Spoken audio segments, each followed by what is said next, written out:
प्रधानमंत्री नरेंद्र मोदी ने 8 नवंबर की शाम 8 बजे एक महत्वपूर्ण और ऐतिहासिक फैसले का ऐलान किया है। मंगलवार की आधी रात से 500 और 1000 रुपए का नोट कानूनी नहीं रहेगा, एक तरह से जाली हो जाएगा, बर्बाद हो गया। तकनीकी शब्दों में लीगल टेंडर नहीं रह जाएगा।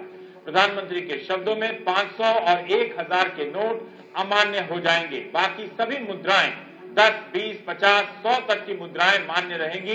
प्रधानमंत्री ने कहा कि इससे कुछ दिनों की कठिनाई आएगी, मगर काला धन, भ्रष्टाचार और आतंक से लड़ने के लिए लोग इतना सहन कर सकेंगे।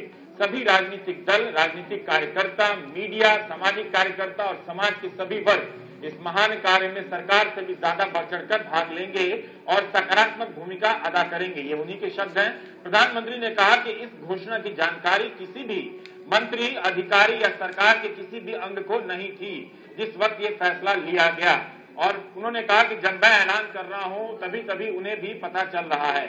भारतीय रिजर्व बैंक ने फैसला लिया है कि 9 नवंबर को एक दिन के लिए सभी बैंक बंद रहेंगे, क्योंकि बैंकों को आने वाली चुनौतियों के लिए खुद को तैयार रखना है। आपके स्क्रीन पे जो ये नए नोट होंगे, शायद उनकी तस्वीरें हैं एक तरफ, और एक तरफ पुरानी तस्वीरें हैं। प्रधानमंत्री ने आग्रह किया है कि सभी नागरिक धैर्य रखते हुए पोस्ट ऑफिस से लेकर बैंक के अधिकारियों का सहयोग करें, ताकि बदलाव का यह दौर आसानी से निकल जाए। 50 दिन का समय दिया गया है लोगों को। 10 नवंबर से 3 दिसंबर तक आप 500 और 1000 के नोट बैंक में जमा कर दूसरे नोट ले सकते हैं, लेकिन 4000 रुपए तक ही।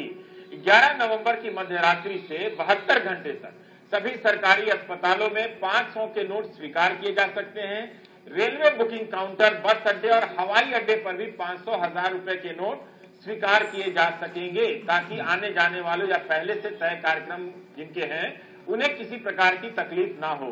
चेक से, डीडी से और ईसीएम से जो इलेक्ट्रॉनिक ट्रांसफर होता है उसमें कोई रुकावट नहीं है। आप बेधड़क उसके जरिए अपने पैसे का इस्तेमाल कर सकते हैं। मेरे ख्याल से उन्होंने कहा तो नहीं, लेकिन क्रेडिट कार्ड से भी आप अपना काम चला सकते हैं।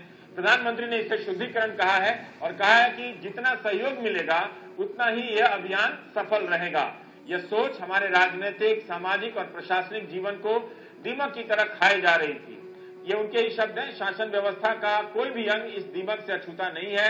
अगर भारत की जनता को भ्रष्टाचार और थोड़ी असुविधा में से एक को चुनना हो